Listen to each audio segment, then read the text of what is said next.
Merci à toutes et à tous d'être présents ce matin. Je vais en particulier remercier Johanna Roland, maire de Nantes, présidente de la métropole et également présidente de France Urbaine, que nous avons conquis sur la droite suite au beau succès de nos grandes villes aux dernières élections municipales.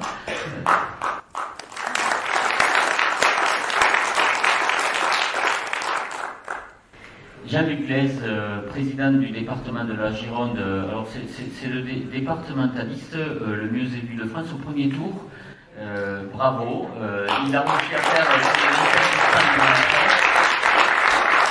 c'est également le président du groupe de gauche à l'ADF, un groupe qui est aujourd'hui très actif et en lien avec le Parti Socialiste. Merci beaucoup pour tes contributions. Et François, le président de la région Centre-Val de Loire, qui nous accueille dans cette belle ville de Blois. Merci aussi pour moi,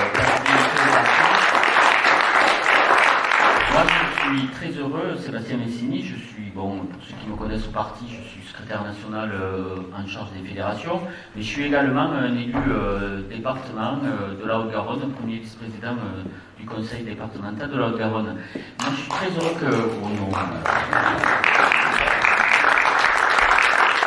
Chez nous, on nous dit que c'est facile d'être élu. On avait 23 cantons sur 27, on a fait une petite progression de 24 cantons sur 27. Je ne sais pas si ça mérite tellement des applaudissements. À force, on va croire qu'il n'y a que des électeurs de gauche. Non, je plaisante.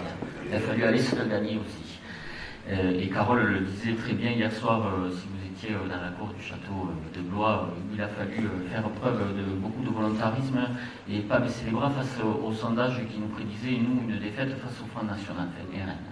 Merci de vous rendre disponible, parce qu'il fut un temps où nos grands élus désertaient quand même un peu nos universités, faisaient la photo à l'introduction, à la conclusion, mais ne participaient pas aux ateliers, quelle que soit la dimension d'ailleurs des ateliers.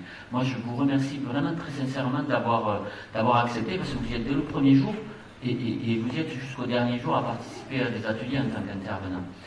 La décentralisation, la République décentralisée, enfin, 40 ans après les grandes lois de fer, est-ce que nous sommes encore, est-ce que la décentralisation est aboutie? J'ai envie de poser ça en introduction. Nous avons fait sous le précédent mandat un certain nombre de réformes territoriales, parfois qui donnaient le sens d'être contradictoires les unes avec les autres. Macron, lui, ça n'a pas très intéressé au départ. La question des territoires, la question de l'organisation des territoires. Il avait la vision de la Startup Nation, donc en gros, à quelques-uns, on peut tirer tout le monde vers le haut, mondialisation heureuse. Et le seul aspect de réforme territoriale qu'il avait évoqué en matière de décentralisation, c'était la suppression des départements métropolitains pour renforcer une dizaine de métropoles. C'était ça son projet, avec la théorie toujours du en même temps. En même temps, on peut être proche tout en négligeant les élus locaux, les maires, les présidents de région, les présidents de département. En même temps, on peut organiser un territoire et des services de proximité, le tout numérique, mais sans considérer comment ça se déploie réellement le numérique dans les territoires. Il y avait beaucoup de contradictions. C'est finalement un mouvement des Gilets jaunes qui est venu rappeler qu'il y avait des territoires et une France très diverse, avec des réalités autres.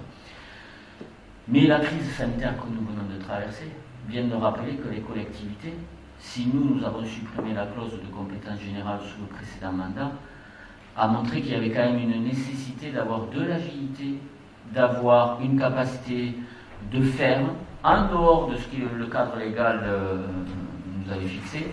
Certains préfets, on le disait en aparté avec François, ont eu du mal au démarrage, dans la gestion de cette crise, à comprendre qu'il valait mieux s'appuyer sur les collectivités que d'être en défiance à leur égard, pour à la fin nous dire, est-ce que vous pouvez faire ça? Est-ce que vous pouvez... Les réunions, je pense qu'on a tous vécu les mêmes, du jeudi matin, les réunions de crise, de gestion de la crise sanitaire, où les préfets nous disaient, pouvez-vous aider à créer un fonds de soutien auprès des artisans, alors que nous n'avons plus de compétences pour les départements. Enfin, on a vécu des choses assez extraordinaires. Ce qui veut dire qu'il faut porter peut-être nous, les socialistes, une autre réflexion. Parce que par l'expérience, par la réalité de vos actions au quotidien, on montre qu'on fait peur d'adaptabilité, d'agilité, de proximité, de réactivité, et qu'on est dans le bon rythme face aux défis de notre temps. Johanna, en matière de transition écologique, en matière de questions sur les mobilités, en matière de comment on se rapproprie chaque quartier, comment on fait vivre la démocratie aussi, le besoin de dialogue citoyen. Tu démontres au quotidien que tu t'adaptes aux attentes de nos concitoyens. Donc, est-ce qu'il ne faudrait pas porter un message, parce que ce titre est un peu aussi provocateur, la République décentralisée, je suis sûr que Jean-Luc va nous en parler de ce qui est la vision d'un vrai girondin de la décentralisation. Mais Johanna, voilà, 40 ans après, est-ce que tu penses que nous sommes réellement dans une République décentralisée comme elle devrait être? Merci, bonjour à chacune et à chacun. Ravi de vous retrouver ici pour ces temps d'échange, de partage et d'analyse. Merci de nous accueillir dans ta belle région. Moi, je crois d'abord qu'il y a un enjeu à sortir les questions de décentralisation d'un débat trop technique et parfois même technocratique. Je pense que la responsabilité de la gauche et la responsabilité des militants socialistes, c'est de faire entrer ce débat dans les apparts et les maisons des Français. Parce qu'en réalité, derrière, il y a des enjeux très quotidiens, il y a des enjeux très concrets, et puis il y a aussi des enjeux démocratiques assez profonds, je crois. Tu l'évoquais dans les propos introductifs, force est de constater quand même que ce gouvernement a semblé redécouvrir un peu, pas beaucoup, quand il n'a pas eu le choix, en gros, après la crise des Gilets jaunes, et au bout d'un trop long moment, bien trop long moment de la crise sanitaire, les enjeux du dialogue avec les territoires. La réalité et la vérité, elle est implacable. C'est que quand la crise sanitaire a commencé à souffler fort, quand les préfets se sont retournés derrière eux en disant « il faut des masques, il faut des centres de vaccination et il faut des tests », ils ont réalisé l'effondrement d'une partie de la capacité logistique de l'État. Et je crois vraiment qu'un certain nombre de préfets ont pris conscience à ce moment-là qu'aujourd'hui, la puissance logistique, elle était en grande partie du côté de nos collectivités. Alors ça nous a mis parfois dans des situations un peu particulières. Je pourrais vous raconter longuement les samedis après-midi qu'on passait avec les collègues de France Urbaine, donc les maires effectivement des grandes villes. On avait tous l'impression d'être transformés en des traders en masque. Moi, je me souviens de copains qui m'appelaient en me disant « je suis dans une mouise, là, j'ai commandé 80 000 masques et je viens de m'en faire piquer 70 000 sur la route. » Vraiment, c'était des situations totalement surréalistes. Mais je le raconte parce que derrière, à la fin de l'histoire, si je puis dire, si un certain nombre de Françaises et de Français ont eu des masques à peu près en temps et en heure, c'est parce que nos collectivités se sont organisées, ont pris les rênes. Et parfois, tu le disais, après des semaines et des semaines, on disait non, non, ne vous occupez de rien, on s'occupe de tout. Et puis finalement, quand c'est le bazar, le principe de réalité était là. Donc je crois vraiment que et la crise des Gilets jaunes et la crise sanitaire a montré que ces sujets n'étaient pas lointains, ces sujets n'étaient pas abstraits. Je vais donner un dernier chiffre pour évoquer la crise sanitaire. Chez moi à Nantes, le centre de vaccination, c'est 130 personnels au quotidien pour que ça tourne. 65% de ces personnels, ce sont du personnel municipal et métropolitain. Donc la force du service public aussi décentralisé, il me semble que c'est un élément indispensable. La deuxième chose que j'avais envie de partager, c'est que souvent quand on parle des questions de décentralisation, on parle des questions de transfert de compétences. Ça n'intéresse pas beaucoup les Françaises et les Français. D'abord, ils ont souvent l'impression, et parfois, soyons honnêtes, ils n'ont pas complètement tort, que les uns et les autres ont s'évertuent à préserver nos précarés, et les grandes villes qui voudraient les leurs, les départements qui voudraient les leurs, les régions qui sont les leurs, et quand on donne l'impression que les responsables politiques qui se parlent plus qu'entre eux, qui parlent au français, en réalité, ça ne nous sert pas vraiment. Alors que les discussions de fond qu'on a entre nous, ce sont bien celles de l'efficacité. Quand on parle des enjeux de santé, quand on parle des enjeux de mobilité, pour reprendre ces deux questions, quel est le niveau le plus efficace? Quelle est la meilleure manière de traduire les souffrances, mais aussi les aspirations des Français, dans un certain nombre de réponses concrètes? Donc moi je crois qu'aujourd'hui et demain, le débat de la décentralisation, il ne doit pas uniquement se concentrer sur une question de compétences. Je crois que la question, elle est bien, bien plus profonde que ça. La question, c'est deux choses. Est-ce qu'on reconnaît la diversité des territoires dans ce pays? La République, elle est une et indivisible, mais elle est diverse. Les réponses qui seront les plus justes chez toi ne seront pas forcément les plus justes chez moi.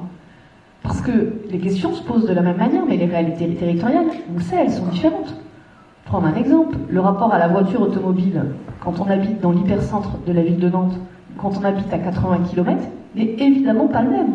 Et donc si on veut rassembler ensemble autour de la question sociale et de la question climatique, il faut bien chercher des chemins qui rassemblent et non pas des chemins qui divisent. Je vais prendre un exemple de réponse concrète sur ce sujet.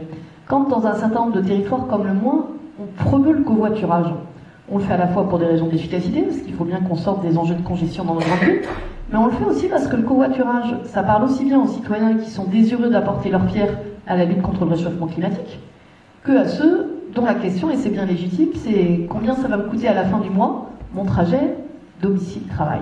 Et donc cette capacité à appréhender la diversité des territoires du pays, cette capacité aussi à sortir d'une espèce d'opposition permanente entre les territoires ruraux et les territoires urbains qui n'amène pas de solution, et d'aller chercher nos complémentarités plutôt que de faire vivre des oppositions, c'est à la fois un enjeu d'efficacité et puis c'est aussi un enjeu d'apaisement dans le débat politique et démocratique, et je crois qu'on en a bien besoin.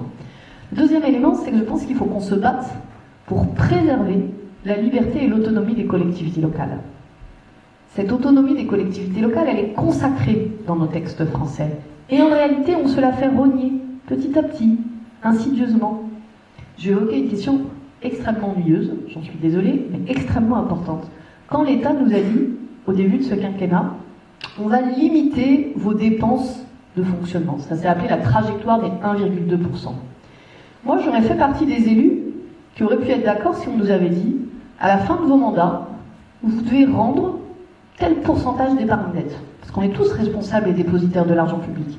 On est tous responsables de la situation qu'on laissera à nos enfants, à nos petits-enfants. C'est pas ça le choix qui a été fait. Le choix qui a été fait, il a été beaucoup plus pernicieux. Il a été de contrôler nos dépenses sans tenir compte de nos recettes. Ce qui fait que dans une grande ville comme la mienne, ou avec Bassem Hassem, mon premier adjoint que je salue, Gilles Dassalin et beaucoup d'autres, on ouvre 40 classes chaque année. Ben on a dit aux gars et aux filles de Bercy, vous êtes sympas messieurs, dames, mais dans la vraie vie, quand on gagne des habitants et quand on ouvre des classes, eh bien on met des adzen dans les classes, on met des hommes et des femmes qui font le ménage dans les classes. La République du réel, la gauche du réel, c'est celle qui dit que c'est pas à partir des tableurs de Bercy qu'on peut diriger le pays, parce que sinon, on prend des décisions qui, non seulement sont totalement efficaces, et de manière assez sournoise, petit à petit, on gomme, on empêche la libre administration des collectivités locales, qui est quand même un des fers de lance de la décentralisation. Enfin, la dernière chose que je voudrais partager pour ne pas être trop longue, c'est qu'autant moi je suis clairement pour une nouvelle étape de la décentralisation. Et je vous le dis, je pense que c'est un sujet qu'on devra porter, et qu'on devra porter fort dans la campagne présidentielle. Parce que c'est la question d'un nouveau modèle français. Parce que la capacité à répondre à l'urgence écologique et à l'urgence sociale, elle passera aussi par cette capacité. Qui, mieux que les régions aujourd'hui, sont capables de penser une stratégie de réindustrialisation et de relocalisation dont on a bien vu dans la période précédente à quel point elle était nécessaire. Qui peut douter que les filets de solidarité que vous proposez à l'échelle du département, dans un moment où l'explosion de la pauvreté et de la précarité dans le pays va avoir des conséquences qu'on mesure absolument pas suffisamment aujourd'hui, aura un rôle déterminant. Donc oui, je pense vraiment qu'on va devoir porter cette voix dans le débat public, d'abord parce que c'est notre histoire, c'est l'histoire de la gauche, hein, les grandes lois des années 80, puis sous l'impulsion de François Hollande et de Jean-Marc Ayrault, des lois qui parfois ont fait débat entre nous, hein, la loi MAPAM, la loi NOTRe, mais la gauche, elle a toujours été celle de l'inventivité, de la créativité, pas simplement de la gestion des acquis et du statu quo, parce que la vérité, c'est que Macron, sur ce sujet, il n'a rien fait. Moi, j'ai fait partie des présidents de métropole, on était 5, à qui le président de la République a proposé d'aller vers la fusion métropole-département. Je l'ai refusé pour Nantes. J'étais la première des 5 présidents de métropole à le refuser, en considérant que c'était un modèle dépassé. Un modèle dépassé parce que je me rappelle d'une discussion, vous la garderez pour vous, avec Christian Estrosi. Il était à fond. Il me disait, mais quand même, en gros, plus t'as d'hommes, plus t'as de bataillons, plus t'es fort. Je me permets de dire qu'il y a une petite dose de testostérone dans cette discussion qui était quand même bien présente.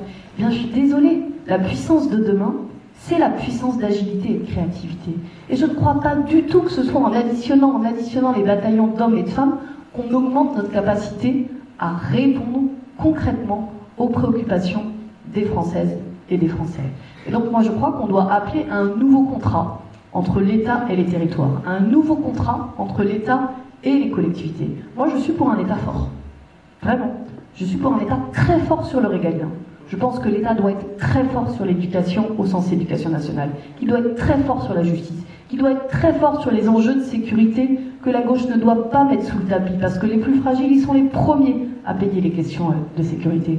En revanche, je pense que l'État, il doit laisser les territoires faire ce qu'ils savent aujourd'hui mieux faire, parce que la capacité d'invention, la capacité d'imagination pour répondre aux enjeux de demain, elle est dans nos territoires. Je vais prendre 2 exemples concrets. Moi, je suis pour la décentralisation de la politique de la ville dans ce pays. Je pense qu'une partie des enjeux de rénovation urbaine et sociale serait pilotée de manière plus efficace. Et quand les gamins de nos quartiers ont l'impression qu'ils sont devenus invisibles aux yeux de la République, c'est une faute pour le pays, pas simplement pour ces quartiers. Et puis je crois qu'on pourrait aussi transférer toute une partie des crédits de rénovation énergétique.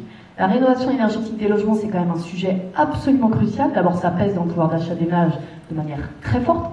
Et c'est un levier dans la lutte contre le réchauffement climatique absolument indispensable. Donc moi, je me réjouis que ce soit un élément central et transversal dans le projet qu'on est encore en train de porter. Et vraiment, je pense qu'on a appelé un nouveau rapport entre l'État et les collectivités, parce que derrière, c'est aussi la question démocratique. Est-ce qu'on croit aujourd'hui à l'homme providentiel, l'homme ou la femme? J'espère la femme, je le dis, c'est fait, qui serait seule en capacité à répondre aux enjeux du pays? Ou est-ce qu'on pense que le nouveau paradigme démocratique, c'est un Parlement plus fort, un Parlement qui a plus de place, des collectivités locales qui ont une liberté d'initiative et d'action, et un État qui assume son rôle de stratège, de puissance et de protection? Merci, Johanna.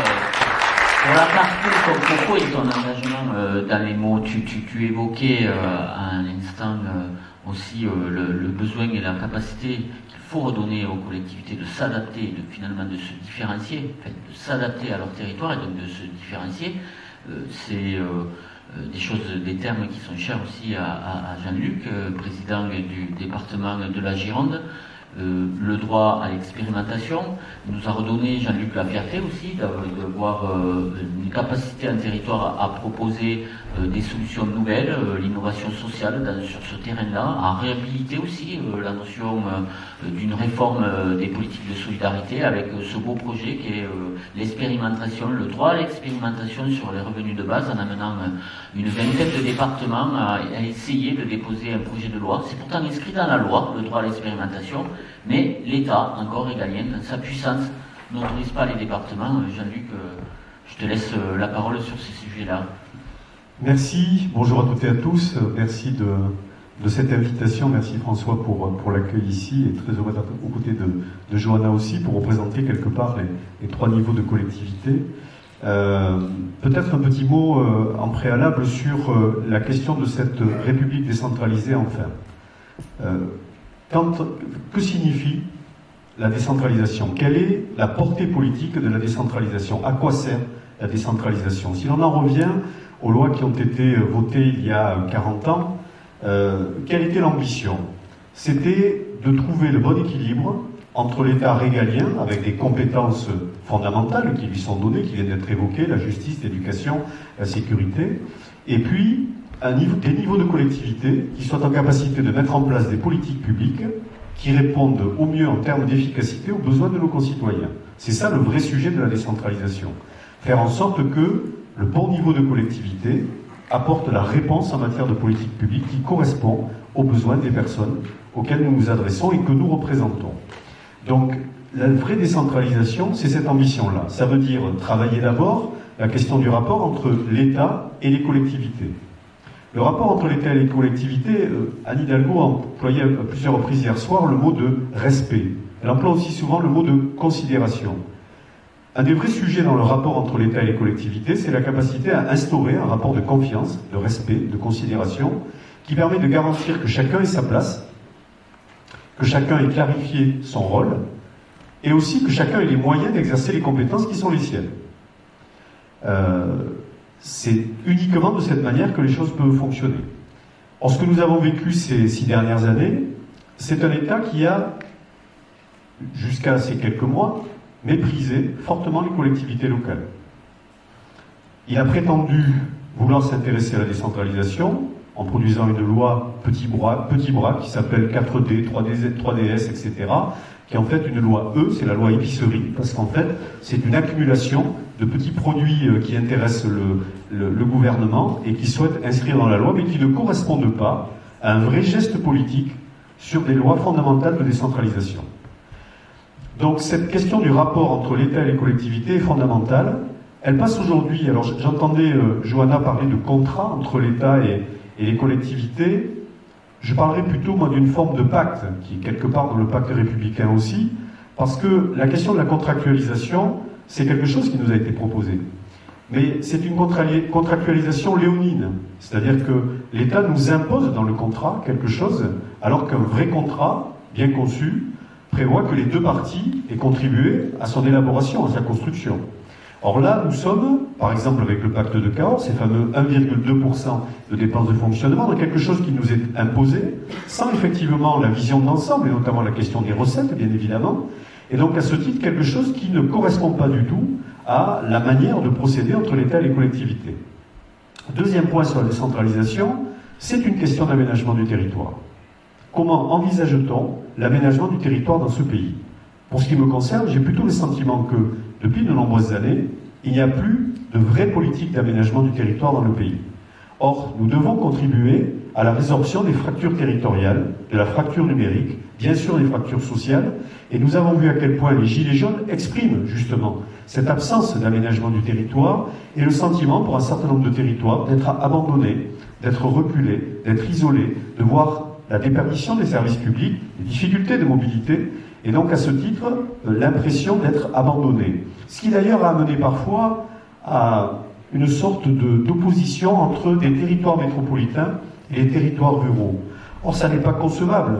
L'État français, il est unique, en tant que tel, sur le plan territorial. Il doit impérativement faire en sorte qu'il y ait complémentarité entre des métropoles qui sont absolument nécessaires lorsqu'elles existent pour être activateurs d'économie, activateurs de démographie, activateurs de dynamique locale, et qu'elles servent aussi l'ensemble des territoires périphériques qui sont autour. Et tout cela, ça ne peut se faire qu'avec l'intelligence collective des collectivités entre elles. Et moi, je revendique plutôt en termes de contrat la capacité pour des métropoles, avec des départements, avec des régions, d'être capables de contractualiser entre elles pour prendre en compte la réalité de ce qu'est leur territoire, qui est effectivement différent entre la Lozère et la Gironde, par exemple, entre la région Occitanie et la région des Hauts-de-France, et donc faire en sorte que nous puissions, entre nous, nous entendre sur la manière dont nous articulons nos politiques publiques pour faire en sorte qu'elles soient le plus efficaces possible par rapport aux compétences qui nous sont données par la loi. Troisième point de la décentralisation, c'est la question aussi de la démocratie. Je pense que ce sujet-là, aujourd'hui, s'impose plus que jamais à nous. Les lois de décentralisation d'il y a 40 ans s'inscrivaient dans une époque où il y avait une forme de vote de consentement et de confiance naturelle des populations à l'égard des élus. Ce que nous avons vu au fil de cette quarantaine d'années, c'est progressivement une demande accrue d'une participation plus directe des citoyens aux politiques publiques, à la réflexion politique de façon globale et à l'action politique, et aujourd'hui un désintéressement d'une partie des générations sur justement la démocratie représentative, considérant que cette démocratie-là n'est plus celle qui leur permet d'avoir les vraies réponses aux questions qui sont les leurs dans la société d'aujourd'hui. Johanna a parlé notamment de la transition écologique. Il y a urgence climatique aujourd'hui et nous devons prendre en compte de façon très radicale ces questions-là. Et les attentes aujourd'hui exprimées par les populations sont extrêmement fortes. Or, s'il n'y a pas une décentralisation bien pensée, il n'y a pas un sentiment d'une vraie représentation et d'une vraie réponse aux besoins des populations au travers de leurs élus. Donc la question de la décentralisation, c'est aussi celle de la démocratie et de la citoyenneté, et à ce titre, c'est ainsi aussi qu'il faut l'aborder. Et puis dernier point, celui de la question aussi des moyens. Ce gouvernement a progressivement dévitalisé, alors je vais parler pour le compte des départements, a progressivement dévitalisé les départements de leur autonomie fiscale. Ça veut dire qu'aujourd'hui, la part sur laquelle nous pouvons agir dans les recettes du département est quasiment réduite à néant, comparativement à ce qu'elle était il y a quelques années. Mais si elle est réduite à néant, ça veut dire que nous sommes sous le goutte à goutte de ce que l'État veut bien nous donner en matière de dotation. Et donc, à ce titre, plus les moyens sont réduits et serrés, moins nous avons les capacités à agir dans les compétences qui sont les nôtres. Or, qu'est-ce qui nous est dit aujourd'hui? Qu'est-ce qui nous a été dit via la crise sanitaire? Nous avons besoin de vous, métropole, commune, région, département. Nous avons besoin de vous parce que c'est vous qui êtes la réponse de proximité. C'est vous qui êtes la réponse de réactivité, de souplesse et d'agilité. C'est vous qui êtes la réponse d'efficacité. Et donc, à ce titre, si nous n'avons pas les moyens d'être dans cette réponse-là, et aujourd'hui, la question sociale, qui va être consécutive à la crise sanitaire, va devenir un enjeu fort pour les départements, eh bien, si nous n'avons pas les moyens de répondre à cette question sociale, nous n'aurons pas la capacité à être ce filet de protection sociale que nous sommes systématiquement. Aujourd'hui, quand quelqu'un n'a plus rien, c'est vers le département qui se tourne. Et c'est le département qui peut lui répondre dans ce cadre-là, parce que c'est sa mission, comparativement à des missions que peuvent exercer les régions sur la formation ou l'économie, ou des missions que peuvent avoir les métropoles dans leurs compétences. Donc cette question-là des moyens est fondamentale, et nous avons vu ce gouvernement progressivement dévitaliser la capacité à agir des collectivités locales en les contraignant sur leurs dépenses et puis aussi parfois en leur ôtant cette autonomie fiscale. Donc on voit bien cette question de décentralisation, elle est très globale, elle appelle une vraie réflexion politique d'ensemble, et le fait décentralisateur, c'est d'abord le fait de la gauche. C'est la gauche qui a porté ces lois il y a 40 ans, c'est la gauche qui a organisé la France telle qu'elle est organisée aujourd'hui, c'est elle qui a fait en sorte que la décentralisation ait une vraie portée en matière d'efficacité des politiques publiques, c'est donc la gauche qui doit se ressaisir aujourd'hui de ce sujet pleinement, avec ce qui est la réalité de notre pays, dans son contexte mondial et planétaire, dans son contexte européen, dans son contexte national, mais aussi au regard des attentes des populations. Donc nous avons ce devoir-là, et c'est effectivement une des raisons pour lesquelles, dans le projet que nous portons au sein du parti, il y a tout un ancrage autour de la République des territoires qui vise justement à redéfinir cette décentralisation, à lui donner une nouvelle portée politique. Je terminerai là-dessus. Nous parlons de République des territoires. La République du territoire, c'est concevoir un peu que c'est la République, et donc quelque part l'État central, et c'est un Girondin qui vous parle par rapport au jacobinisme, c'est un peu l'État central qui organiserait les territoires. Moi je crois qu'aujourd'hui, plus que jamais, il faut prendre en compte ce que les territoires sont capables de faire remonter de leur connaissance du réel, pour s'en inspirer, pour construire le modèle républicain, et je crois que c'est dans ce sens qu'il faut désormais construire et concevoir la décentralisation.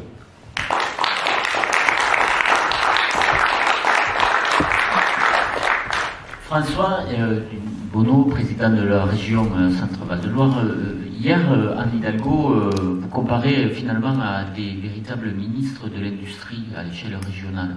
Et que c'était vous finalement qui mettiez réellement en œuvre la politique économique du pays. C'est en partie vrai. Vous avez les bons diagnostics. Au niveau régional aujourd'hui, et moi je suis très sensible à ton discours sur le progrès partagé, les nécessaires transitions à accompagner. Je pense qu'aujourd'hui, les présidents de région, de gauche, les présidentes, vous avez vraiment la vision de comment il faut aménager et accompagner ces transitions. Que ce soit en matière de réindustrialisation, retrouver de la proximité dans l'action publique, accompagner les nécessaires mutations par rapport aux transitions écologiques et y amener de la confiance dans les changements qu'il faut accompagner. Mais est-ce que vous en avez réellement les moyens? Pour être ministre, il faut avoir la perception de la fiscalité. Est-ce qu'aujourd'hui, dans la décentralisation, dans ce qu'on devrait porter, nous, pour redonner de la confiance, c'est pas aussi essayer de retrouver des moyens? Est-ce qu'il ne faut pas une étape supplémentaire, finalement? Est-ce qu'il ne faut pas encore de nouvelles grandes lois de fer, mais qu'on n'appellerait pas de fer, on pourrait les appeler les lois Delga, puisque c'est notre nouvelle présidente des régions, de l'Association des régions de France, pourquoi pas? Mais est-ce qu'il ne faudrait pas aller plus loin? Parce que moi, je trouve, quand je vous écoute, les présidents de région, et là je le dis sans flagornerie, vous avez une vraie vision aujourd'hui de comment aménager le pays à une plus grande échelle et comment mettre en œuvre les transitions. Sauf que, est-ce que vous en avez réellement les moyens? Tout d'abord, le plaisir d'être avec Johanna, avec Jean-Luc, avec toi, avec vous tous, ici à Blois, sur ce sujet-là. Parce qu'il est vraiment, vraiment, vraiment au cœur de nos préoccupations. pour compléter encore et appuyer encore sur ce que vous venez de dire. Je crois qu'il faut que nous pensions le territoire dans ce rapport aux citoyens au regard de ce que l'on vit. Et ce que l'on vit, c'est notamment cette désaffection, tu as fait allusion, cette désaffection des citoyens pour la démocratie représentative, pour la considération de ce qu'ils peuvent apporter, de ce qu'ils doivent apporter à l'espace de vie qui fait sens pour eux. On a une crise à ce niveau-là. Et la qualité des réponses qui seront apportées doit vraiment être mesurée à l'aune de ce réinvestissement citoyen, de ce réinvestissement démocratique absolument indispensable. Le deuxième élément, quand on fera le bilan du quinquennat de Macron, on dira quoi? On dira que c'est vraiment une catastrophe pour la décentralisation.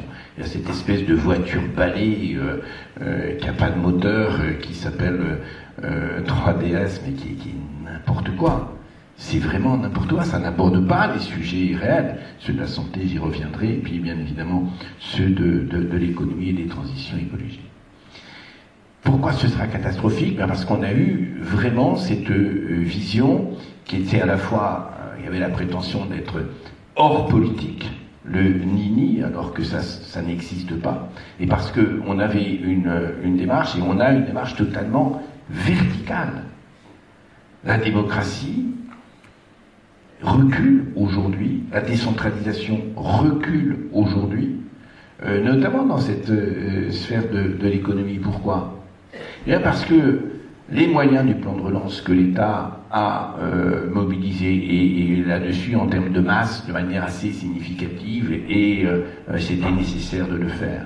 Mais d'une certaine manière, ils redonnent, ou ils ont la prétention de redonner aux préfets de région et au préfet de département, et là-dessus il faudra qu'on éclaire, parce que je t'assure que pour un président de région, c'est pas évident de savoir, d'apprendre que tel préfet de département choisit telle et telle politique économique en dehors de toute vision d'un schéma de développement économique articulé entre les territoires. Donc redonne du pouvoir au préfet, et même après la fin du coûte que coûte, quoi qu'il en coûte, on va avoir un problème, parce qu'ils ont cassé d'une certaine manière des procédures de décentralisation et des champs de responsabilité avec ces interventions.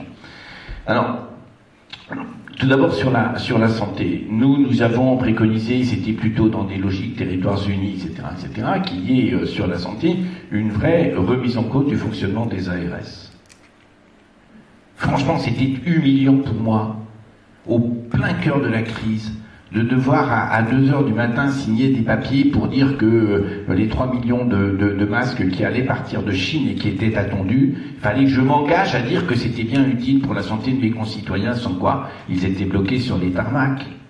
Alors que quand je quittais mon bureau le soir à 22h, je remplissais la voiture de masques que j'allais donner dans les hôpitaux de proximité qui n'en avaient pas. Et il fallait que je signe devant le préfet de région, un papier qui était transmis, parce que, on marche sur la tête. Ils n'avaient aucune capacité d'expertise des besoins, ces ARS. Et on ne peut pas continuer comme ça.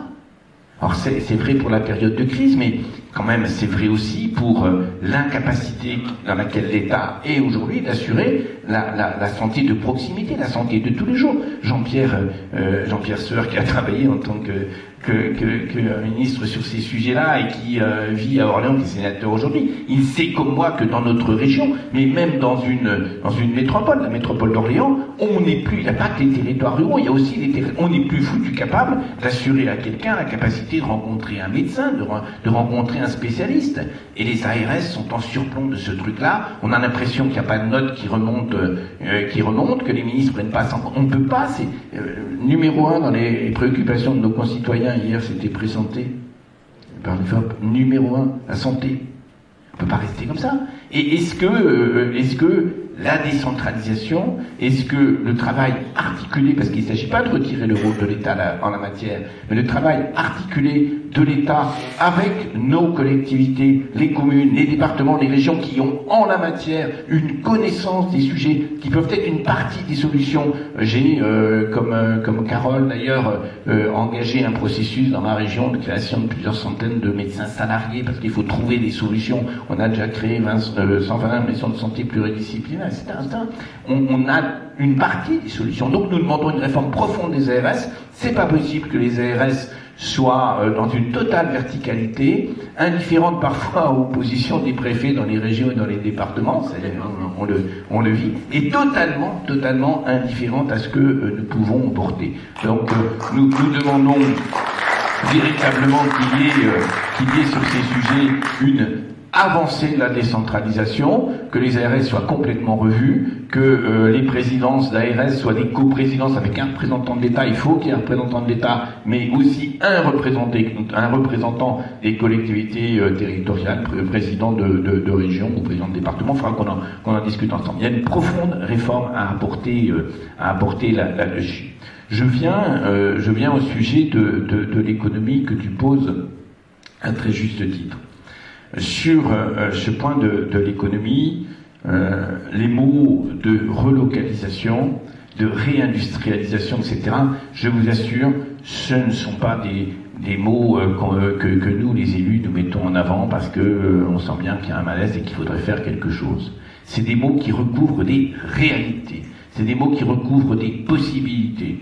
J'ai à l'échelle de ma région, mais c'est partout sur le territoire, des dialogues avancés avec des secteurs professionnels, avec des entreprises qui comprennent que fabriquer systématiquement nos fringues en Asie, c'est une totale hérésie. Je vous donne un exemple de ça.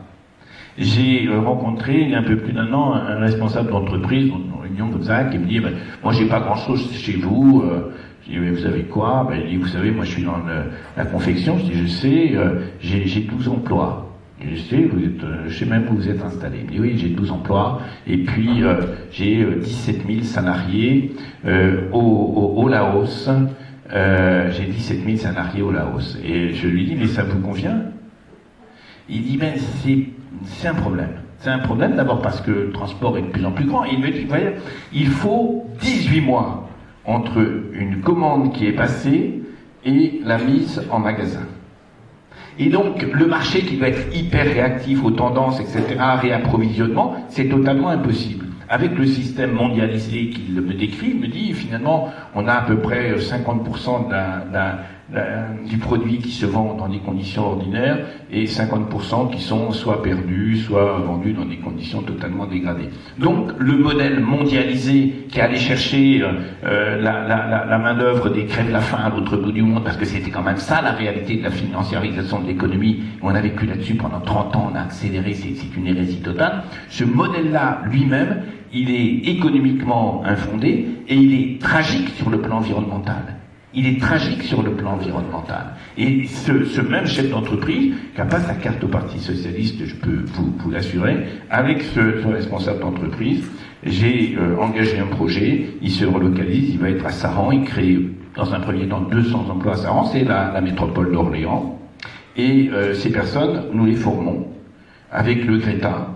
On les forme avec le Greta, on leur donne les compétences nécessaires à travailler là-dessus. On les forme à condition que lui s'engage à les prendre en CDI, parce que je ne veux pas non plus que ce soit un stage pour voir ce qu'on va faire.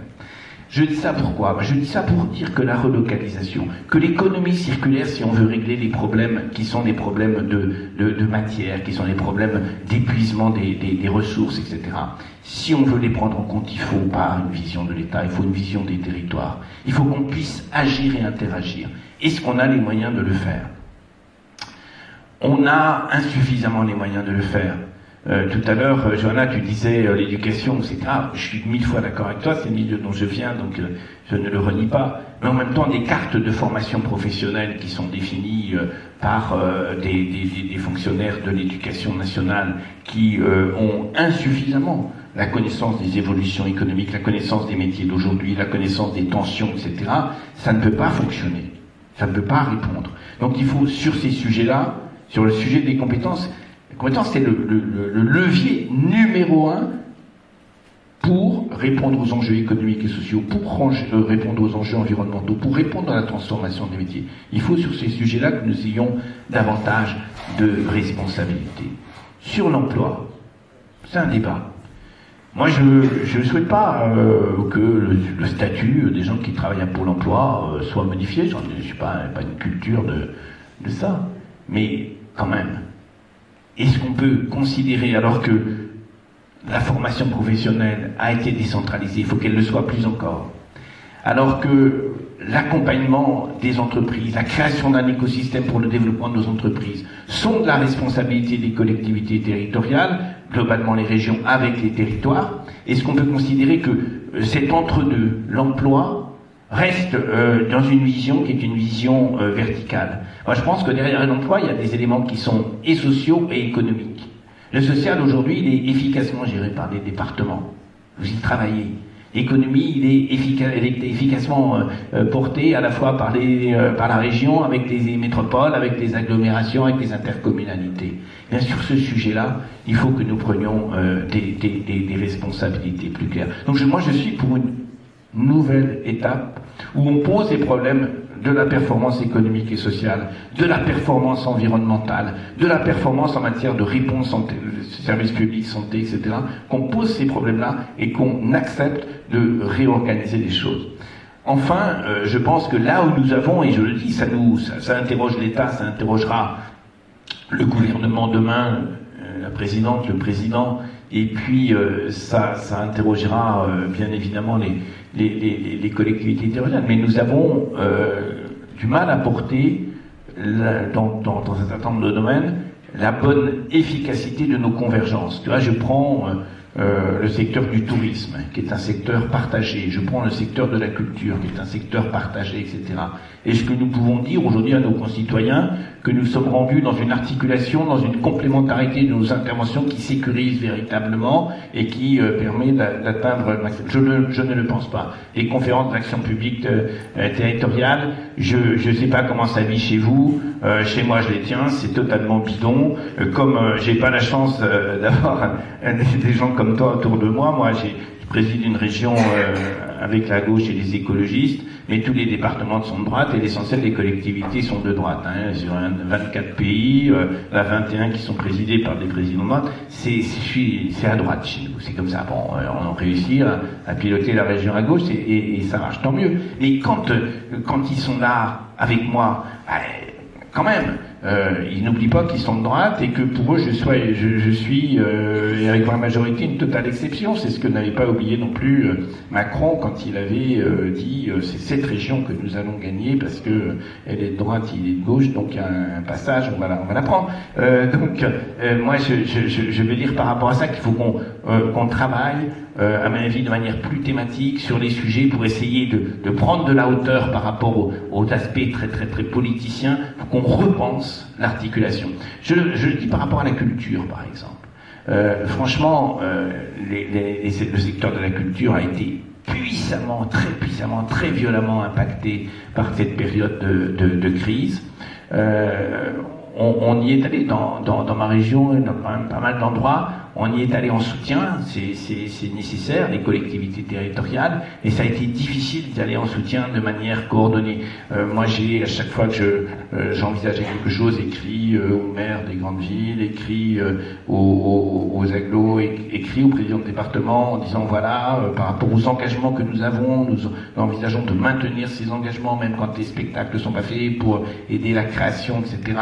On a créé des paniers culturels, et finalement, on n'a pas réussi à faire des convergences. Et pourtant, il y a urgence là-dessus à agir ensemble. Donc je crois qu'il faut que nous repensions également cette articulation. En tous les cas, 1000 fois d'accord avec Johanna, avec Jean-Luc, la décentralisation est une réponse. Il faudra aussi que nous soyons ambitieux en la matière. Il faudra revoir du côté de l'État la manière dont les choses fonctionnent. Aujourd'hui, comme Macron n'a pas de respect pour les structures. Qu'est-ce qu'il fait? Il est en train de brouiller, y compris dans les services de l'État, les responsabilités régions, les responsabilités départements. C'est un vrai foutoir. Et ils sont même plus capables d'organiser la distribution de la communication électorale. Hein. même plus capable d'organiser la communication. Moi, j'ai passé un samedi veille de second tour à attraper mes préfets de département les uns après les autres, puisqu'ils avaient écrit que, on dit une situation particulière, moi j'avais fait une fusion avec les écolos, donc ma liste avait changé. Les autres n'avaient pas bougé leur liste. Est arrivé entre les deux tours, je veux le dire, ça n'a rien à voir, mais c'est quand même caractéristique de l'incurie de ce truc. Est arrivé entre les deux tours la communication de premier tour dans les boîtes aux lettres. Celle de second tour n'était pas arrivée. Donc les gens qui ouvraient le truc, vous savez, il y a un certain nombre de gens qui préparent. Ils regardaient, ils disaient ah ben moi je vais voter pour la liste de Bono. L'autre disait moi je vais voter pour la liste de Fesneau, etc. Et les préfets écrivaient quand c'est un bulletin de premier tour, liste Fesneau, comme le bulletin n'a pas changé, vous le considérez comme valide.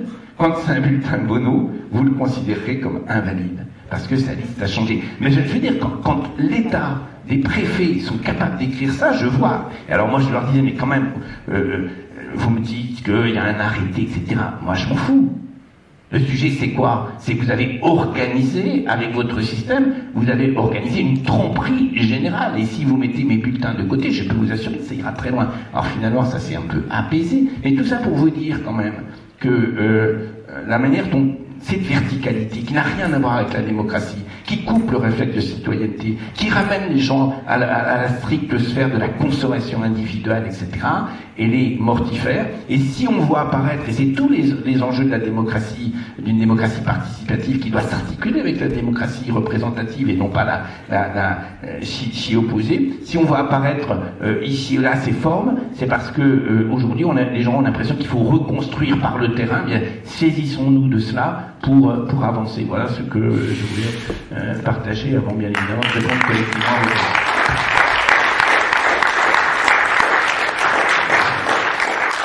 Merci beaucoup François. La parole maintenant est à la salle, elle est libre. Camarade alors. Ouais voilà c'est ça, on a des micros. Parfait. Donc camarade devant, je demande la parole, là, ici. Ensuite je crois que c'est le camarade Antoine Oné qui demande, c'est ça? C'est Antoine? Ah, super. Qui demande la parole. Et voilà, on va prendre. Je vous propose qu'on prenne 4 questions et chacun répondra.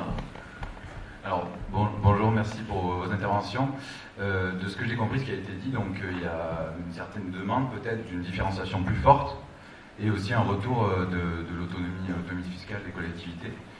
Et j'aimerais savoir comment articuler ça avec ce danger qui est parfois soulevé notamment par l'État de risque de concurrence entre les territoires et aussi de risque d'inégalité entre les personnes d'une différenciation trop forte. Donc, concurrence et autonomie fiscale et différenciation et égalité des personnes. Merci. Pertinent. Alors c'est Antoine Oné qui a posé la question, ensuite camarade. On va faire dans l'ordre. Vas-y, prends. Oui, bonjour, merci pour la grande qualité de vos interventions. Une question simple, on parle de 1000 feuilles, là je ne vois que 3 feuilles. Et j'ai quand même une question sur la 4e feuille. Que pensez-vous de l'intercommunalité? Il y en a 1200. Bon, moi je préférerais que l'intercommunalité ce soit, c'est la seule chose à garder dans la République, les 577 arrondissements ou circonscriptions législatives avec suppression des cantons. Enfin, je trouve qu'aujourd'hui cette intercommunalité est peu lisible, elle n'est pas d'ailleurs élue. Et donc la question c'est que pensez-vous de l'état actuel du 4e feuillet. La deuxième question, c'est pour confirmer ce que vous disiez. Enfin, moi, je suis expert jacobin, mais de facto, il y a un besoin. Il y a des questions industrielles quand même qui sont gérées au niveau national. Je vois dans le cas des télécoms, par exemple, est-ce qu'il faut un monopole naturel? Est-ce qu'il faut continuer avec 4 opérateurs pour sécuriser la survie du système? Ce ne sont pas des questions portées par la décentralisation, c'est juste un exemple. Mais ce que vous avez dit, je crois effectivement qu'on est à un moment historique, on l'a entrevu avec Gilets jaunes, où les débats, la délibération doit aller de bas en haut. Et dans le programme Parti socialiste, d'ailleurs, il y a visiblement l'idée d'avoir un débat sous contrôle de l'Assemblée nationale, une commission du débat public. Et on en a entrevu d'ailleurs avec le grand débat en janvier-mars 2019, où il y avait quand même des secrétaires fédéraux de départements qui suivaient cette affaire-là. Est-ce que si le président du conseil départemental par été en charge de l'animation d'un véritable grand débat permanent, est-ce qu'on n'aurait pas un taux de participation supérieur à 34% aux élections départementales et régionales? Merci. Alors, la question d'Antoine, on va reprendre après la question du camarade là, après cette rangée. D'abord Antoine, au fond, et on refera une salve d'autres questions. Oui, merci pour la qualité de vos interventions. On est là aussi pour nourrir le projet, puisque ces différents ateliers sont là aussi pour y réfléchir. Et sur la décentralisation, moi je crois qu'il faut renverser la table. J'ai la chance d'être élu à 12 km de l'Allemagne, à 30 km de la Suisse. Plus personne en Europe, du moins dans les démocraties, n'a un régime politique comme le nôtre. Nous avons le squelette de l'État jacobin, nous avons tous les inconvénients. Parce que c'est vrai que quand j'étais jeune élu, bon, il y avait des DAS, il y avait des TDE, on n'aimait pas, ça fonctionnait. Aujourd'hui, vous le savez, sur le territoire, on peut le déplorer, l'État est très faible, mais on n'est pas dans une véritable décentralisation comme ailleurs en Europe.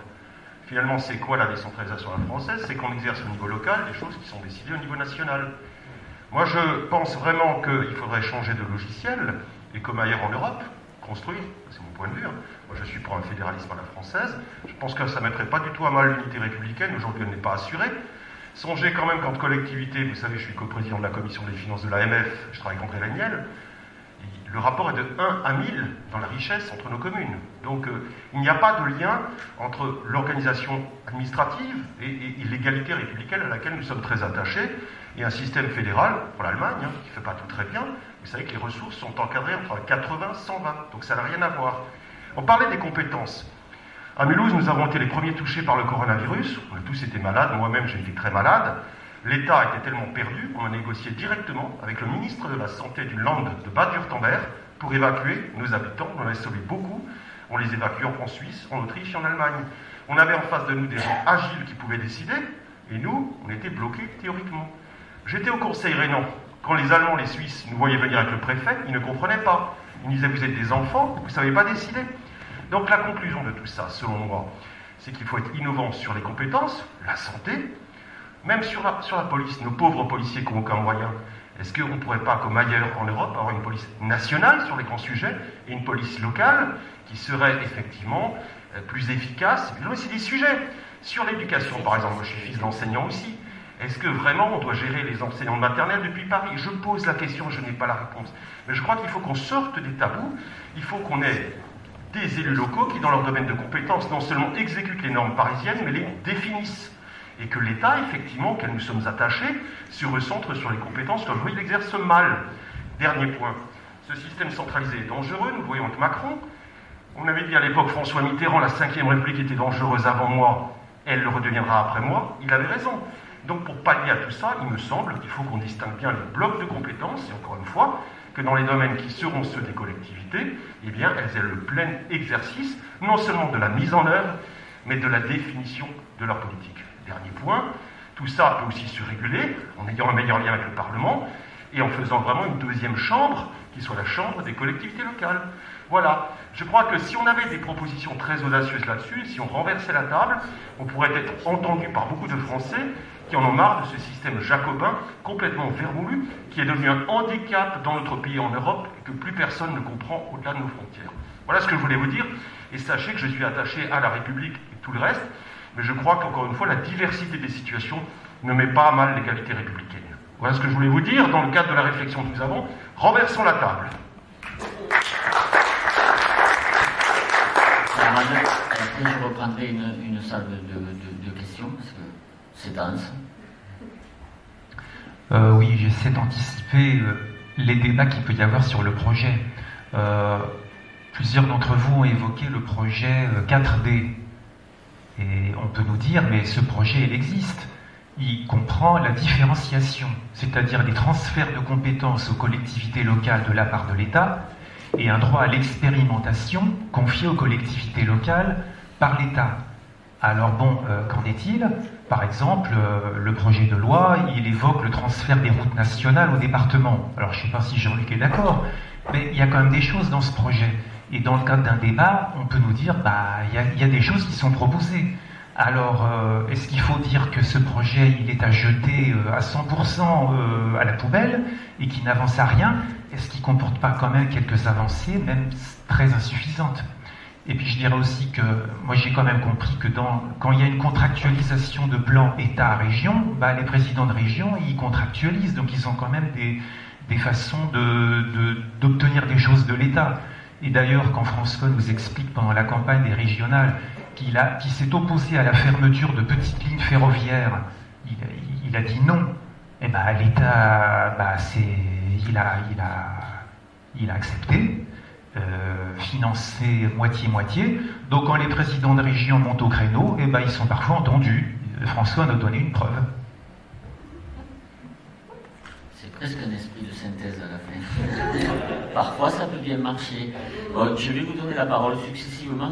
Intervenez vraiment, soyez à l'aise pour pouvoir répondre parce que la qualité de vos interventions et des questions, elles sont très pertinentes. Le risque inégalité finalement territoriale et de rupture de notre principe républicain d'égalité est aussi intéressant. Donc allez-y, qui commence on va faire dans l'autre ordre. Aussi, Johanna, tu concluras. Moi, je suis très, très attaché aux responsabilités de l'État, mais tout montre que assurer l'égalité par l'uniformité des interventions, c'est totalement contre-productif. On accède au contraire de ce que l'on vise. Je veux dire, c'est vrai en France, mais si on regarde les grands mouvements politiques dans les pays qui ont voulu décider de manière comme ça, planification, machin truc, ça a été la catastrophe dans les réponses, ça a été un recul social, ça a été un recul dans tous les domaines. Donc, nous devons avoir la volonté de l'État, tu l'as dit, Johanna, sur toutes les fonctions régaliennes, etc. Mais là où ça avance, je prends le secteur de l'éducation qui nous tient très, très cher à cœur. Je disais tout à l'heure qu'il fallait faire évoluer dans un certain nombre de domaines. J'en prends un autre. On doit absolument aller vers l'approvisionnement proximité pour nos cantines. Eh bien, pour les départements, dans les cantines des collèges, pour les régions, moi j'ai donné l'objectif avec 100% de produits locaux dès lors que le produit existe en région, il faut qu'on aille vers ça. J'ai réuni mes chefs de cuisine, ils m'ont dit, on comprend bien, surtout que j'avais mis là, dans la réunion, des témoins, des agriculteurs, des éleveurs, etc., qui parlaient de leur production, qui parlaient de leurs problèmes, qui parlaient de leur disponibilité à penser l'anticipation des marchés, etc. Mais aujourd'hui, si je réunis les gestionnaires des lycées, et toi, si tu réunis les gestionnaires des collèges, ils nous disent quoi? C'est une belle idée.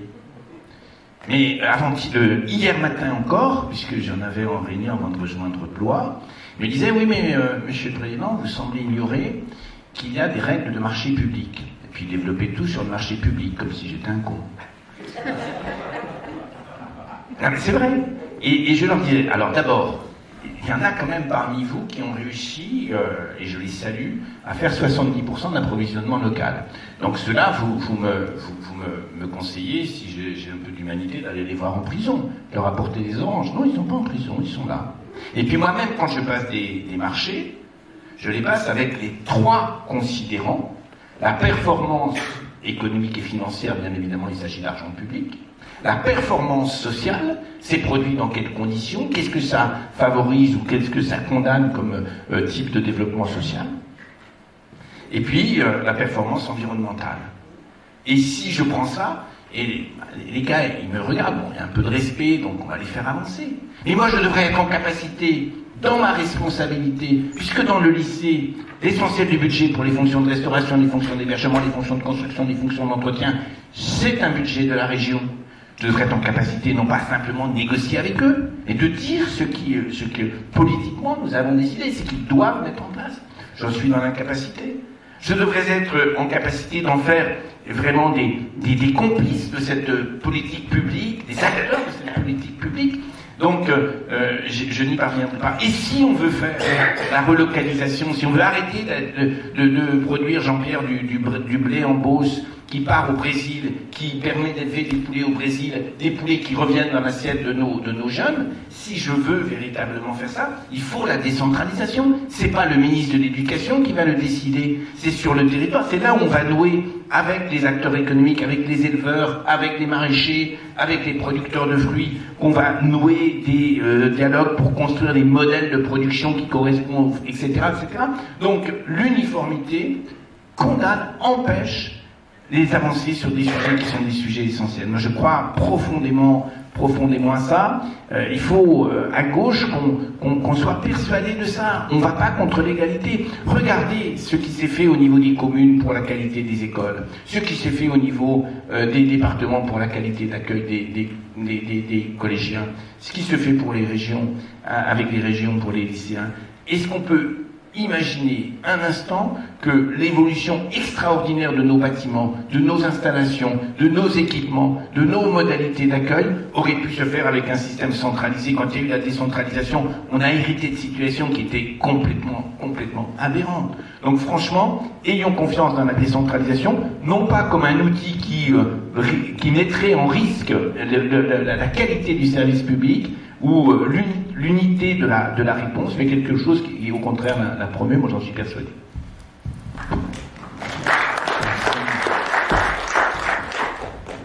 Alors peut-être en complément de ce que vient de dire François, et la question sur l'égalité est essentielle. Moi je me souviens du grand débat, d'ailleurs ça serait bien que quand on fait de la démocratie participative, on la fasse de façon efficace et sérieuse et pas avec des grands débats qui sont des actes de communication mais qui finalement n'apportent rien.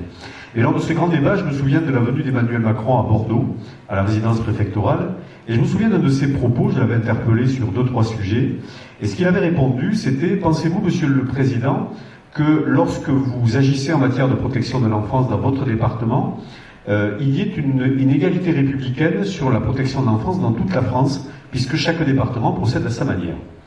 Alors, c'était une question intéressante, enfin une remarque intéressante, parce que ça sous-entendait tout simplement que la décentralisation remet en cause, c'est ce que vient d'évoquer François à contrario, remettrait en cause l'égalité républicaine. Alors, l'égalité républicaine, elle doit être assurée notamment par les parlementaires, on a des sénateurs notamment ici dans la salle, par les parlementaires qui définissent, le législateur définit le cadre dans lequel s'applique justement le respect des principes républicains de liberté, d'égalité, de fraternité, et à partir de là, il revient aux collectivités, lorsqu'elles ont les compétences qui sont les leurs, de mettre en application des politiques publiques qui répondent à ces grands principes définis par le législateur. Considérer que la décentralisation serait contraire à l'égalité, c'est empêcher la différenciation, c'est empêcher l'expérimentation. Or, précisément, Sébastien l'a dit tout à l'heure, d'abord l'expérimentation, normalement, elle est autorisée aujourd'hui dans la loi. Ce qui est assez ahurissant dans cette affaire, c'est que lorsque les départements proposent une expérimentation sur le revenu de base, nous la proposons sans dogme et sans certitude, en disant, voilà, nous avons travaillé un modèle avec des chercheurs, nous sommes des collectivités en capacité d'application opérationnelle, laissez-nous la possibilité d'expérimenter, puis la possibilité d'évaluer à terme. Et ensuite, nous verrons si le modèle est bon ou s'il n'est pas bon. On est même allé plus loin à un certain moment, puisque tout d'un coup est sorti du chapeau le revenu universel d'activité version Macron.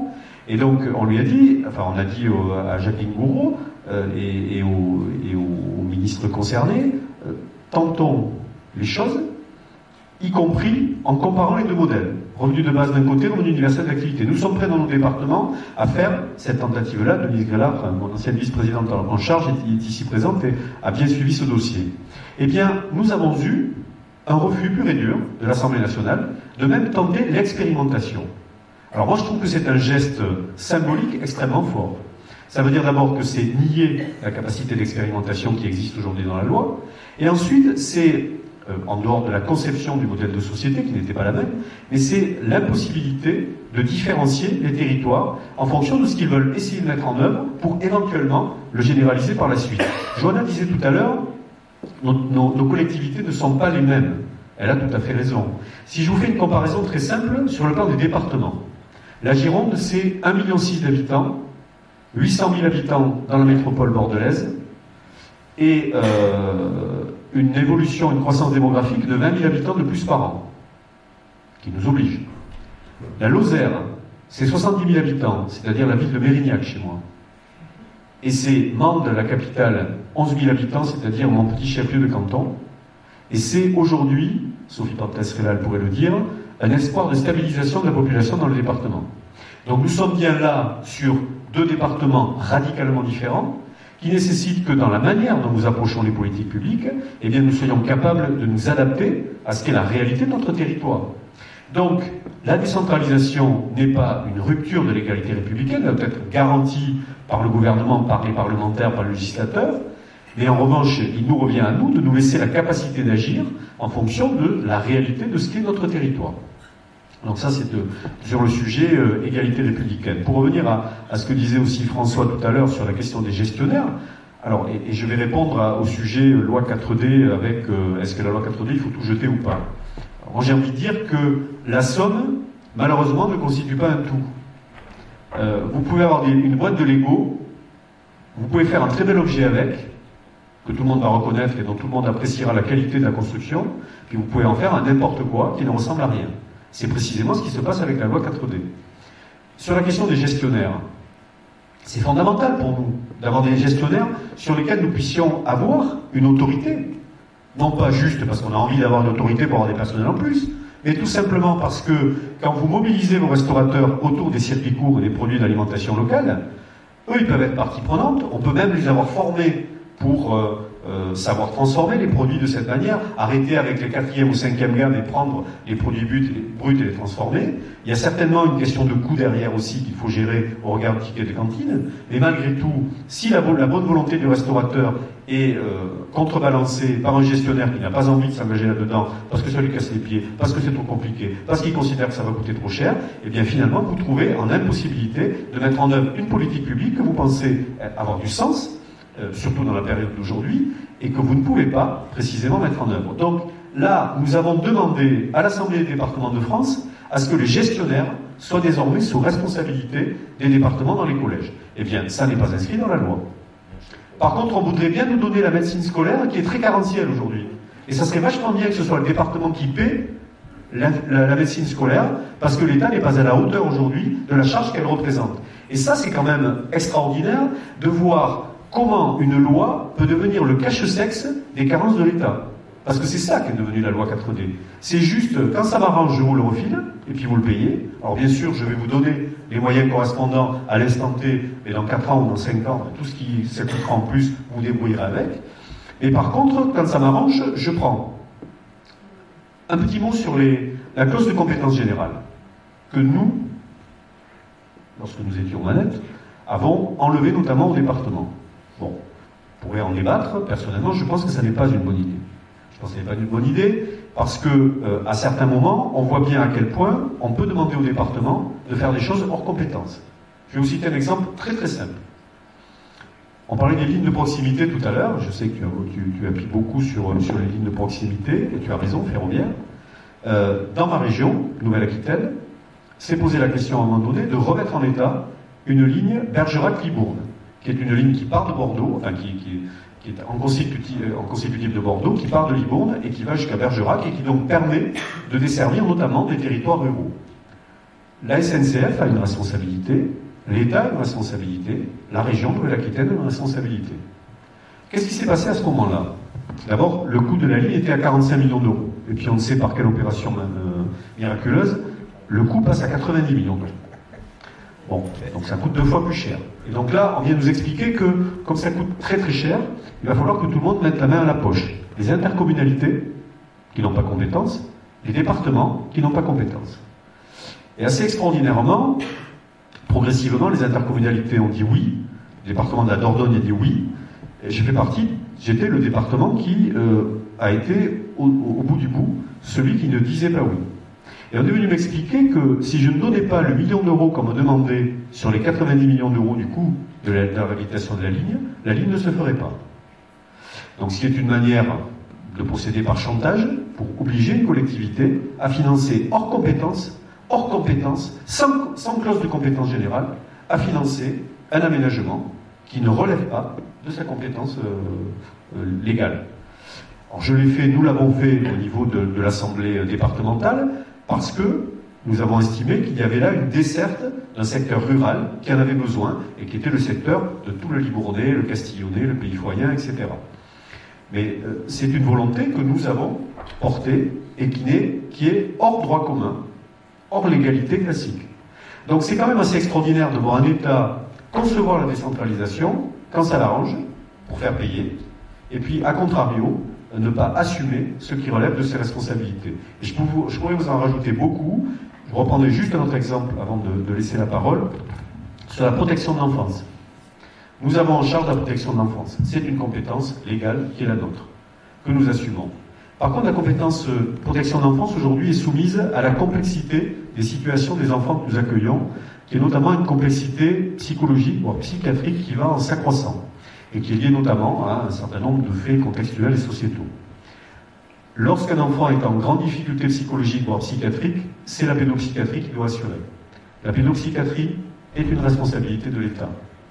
Or, dans un certain nombre de situations, et je connais à peu près, je peux les quantifier en Gironde, nous avons des enfants qui n'ont pas de réponse pédopsychiatrique parce qu'il n'y a pas les moyens en pédopsychiatrie.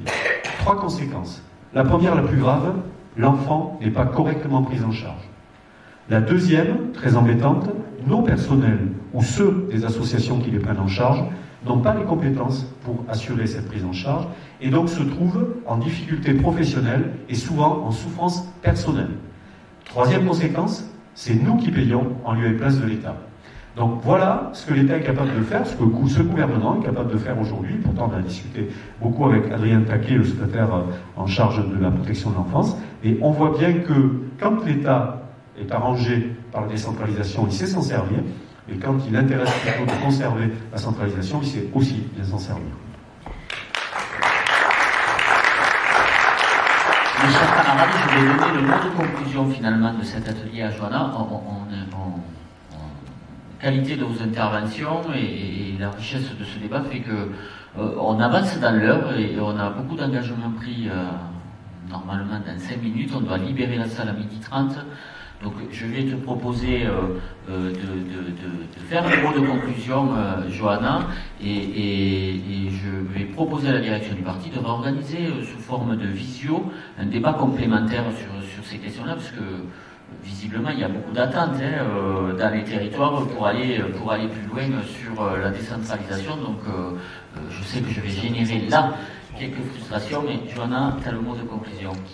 Merci, peut-être juste 2-3 choses. Pour finir, parce qu'on évoquait l'absence de cohérence quand même, sur la loi 3D, puis 4D, et repartir de l'exemple concret de la médecine scolaire. Un des comptes dans cette loi, c'est que donc vient cette idée de dire on va donner au département la médecine scolaire. Donc ça pose les questions qu'on sait pour les départements, et il se trouve qu'il y a 12 grandes villes dans ce pays qui ont depuis longtemps, elles, la médecine scolaire. Nantes en fait partie. Donc nous on dit, bah les gars là, vous avez vraiment foutu toute la ligne. Vous voulez refiler ça au département sans garantie concrète, et dans les 12 grandes villes où par contre ça marche, vous avez demandé l'avis de personne pour savoir si c'était utile pour les enfants concernés de transférer la médecine scolaire. Je donne un exemple, dans une ville comme la mienne ou comme d'autres où ça fonctionne, la médecine scolaire dans une grande ville, c'est la garantie pour chaque enfant de grande section et chaque enfant de CE2 d'avoir un bilan de santé. C'est un élément énorme. C'est le seul moment de la vie des enfants où on touche 94% des parents. 94% des parents sont présents au bilan de santé de grande section. Mais évidemment, ces considérations concrètes, ces considérations un peu précises, elles sont, pardon de le dire, parfois à des années-lumière de la manière dont ces sujets sont élaborés. Donc, est-ce qu'il n'y a rien dans la loi 3D ou 4D? Non, il n'y a pas rien. Il y a des petits correctifs intéressants, il y a des éléments techniques qu'il faut prendre, et nous, on les a soutenus. Mais franchement, d'abord, elle est repoussée sans cesse. J'ai appris avant-hier que c'était à nouveau repoussé. Maintenant, on nous parle du mois de novembre.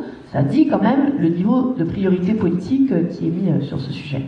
Deuxième chose, sur la question de la concurrence que tu as évoquée, qui est quand même un vrai sujet sur lequel on doit être absolument très clair.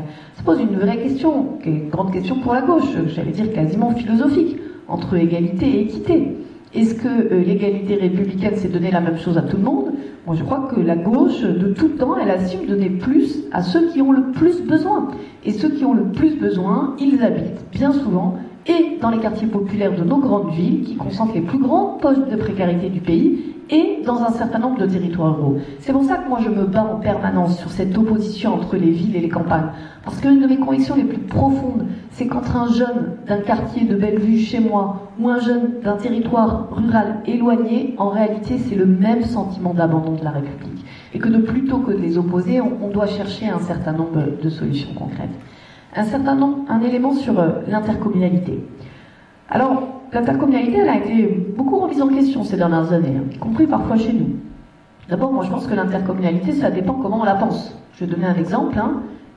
Sur la métropole nantaise, la part de redistribution de finances qu'on donne aux communes et à toutes les communes de la part de la métropole est aujourd'hui quasiment 3 fois plus fort que ce que l'État donne aux plus petites communes. Ça veut dire que c'est aussi un enjeu de solidarité financière. L'intercommunalité, ça dépend comment on la fait.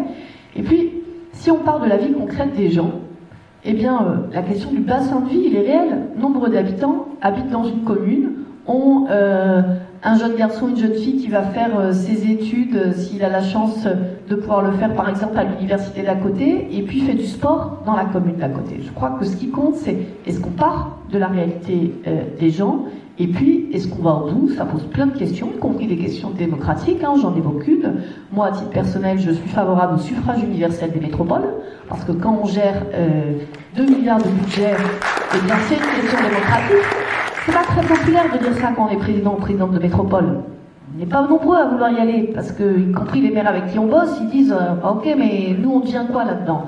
Moi je pense qu'on doit pouvoir inventer une gouvernance qui pose la question du suffrage universel, parce que c'est un enjeu démocratique, mais qui fait l'association concrète des maires. Nous, on réunit les maires de la métropole tous les mois. Ça veut dire qu'il y a ce travail de coélaboration qui est fait. Et je terminerai par là. Le camarade tout à l'heure nous a appelé un peu d'audace sur ces sujets. Moi, j'ai envie que notre projet pour la présidentielle, ce soit pas un projet tiède. Dans le niveau d'abstention qu'il y a aujourd'hui, dans le positionnement qui est le nôtre aujourd'hui, on doit assumer des partis pris forts sur un certain nombre de sujets. Et on doit dénoncer des choses, y compris sur des champs qui ne sont pas nos sujets de prédilection. Je vais en citer un, la sécurité. Moi, je pense que la gauche, elle doit parler sécurité. Parce que notre bataille première, c'est la bataille pour l'égalité. Et je suis désolée, mais dans un certain nombre de territoires, ce sont les femmes monoparentales, avec 4 gamins, qui habitent dans les quartiers pop, qui sont les plus concernés par l'insécurité. Et donc, pour elles, toujours, on doit assumer ces sujets avec nos valeurs, en revendiquant des réponses d'hommes et femmes de gauche. Je prends cet exemple parce qu'on a eu une discussion il n'y a pas très longtemps entre un certain nombre de maires et je voulais vous la faire partager.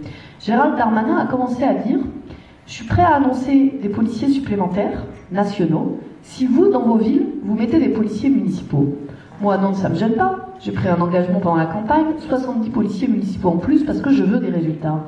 Mais ça ne m'empêche pas d'avoir la conscience et la lucidité qu'un certain nombre de mes homologues, maires d'autres villes, n'ont pas la capacité financière de faire ça. Et là, pour le coup, il y a rupture. C'est-à-dire que si l'engagement sur un sujet aussi régalien de la sécurité est conditionné à la situation financière et au choix des collectivités, alors là, pour le coup, il y a une difficulté et il y a une rupture. Donc pour finir, je nous invite vraiment, je le dis, à faire rentrer le débat de la décentralisation dans les maisons et les apparts des Françaises et des Français. Ce n'est pas qu'un sujet financier, ce n'est pas qu'un sujet technique, c'est vraiment à la fois une des conditions de l'invention des solutions et puis je pense un enjeu aussi d'un nouveau souffle démocratique dont je crois notre pays a grand besoin. Merci.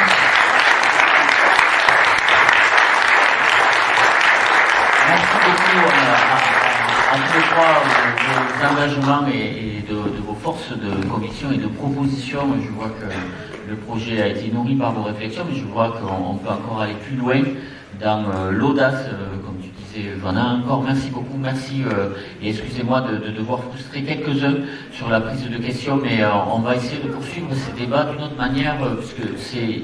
Si on veut faire rentrer la question de la décentralisation comme un vrai sujet politique et le sortir de nos débats techno, je crois qu'il va falloir qu'on appréhende nous-mêmes ces questions-là. Merci beaucoup. Merci à vous.